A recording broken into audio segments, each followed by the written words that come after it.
Yeah. What lessons has this administration learned from Libya in applying them to Iraq? What lessons? Well, I don't want to draw any specific lessons between the two. They're drastically different situations. In Iraq, we have a government inviting us in to assist with a terrorist threat. In Libya, there was an internal uprising that we provided NATO assistance to when Colonel Gaddafi was still in power. So they're just completely different lessons.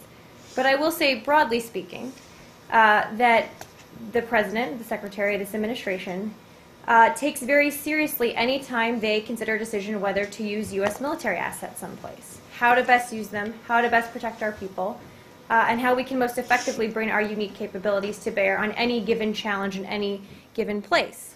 So they're very different situations, but I think broadly speaking, that's what guides a lot of our decisions about how and where and when we use military assets. They're different countries, but in both cases, the United States military acted in a supporting role, and we've seen what's happened. We took a pretty lead role in NATO in the Libya operation. I think Colonel Gaddafi would certainly agree that we took a pretty lead role there, considering how he ended up. And would you say we're taking a pretty lead role in Iraq right now? Absolutely. We're the ones dropping bombs on ISIL. So they pretty have, lead role. So then these situations do have a little bit in common. Well, that there are U.S. military assets being used in both places, sure, I'll grant you that. But the situation in which we decided to take military action are just drastically different, very different situations.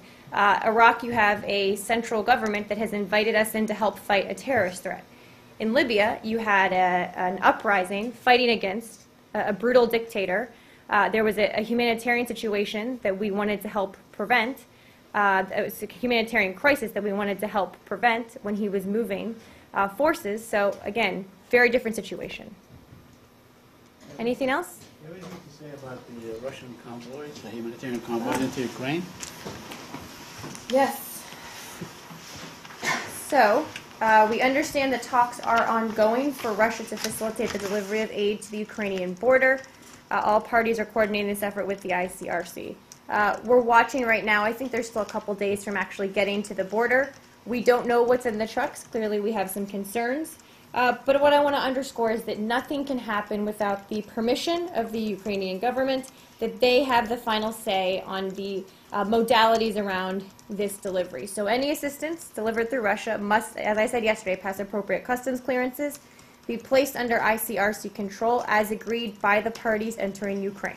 So what that looks like on the ground is being discussed between the parties right now, but nothing can happen without the express consent, permission, decisions made by Kiev. Do you find it sufficient, or can you confirm what Mr. Lavrov said, that they have coordinated or they have reached an agreement with the Ukrainian government? Well, I'd refer you to them about any direct agreement. We know they've been in discussions about how this might work.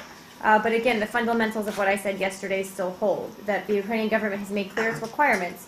Border crossing approved by the Ukrainian government, appropriate customs clearances, ICRC must take custody before it enters Ukraine.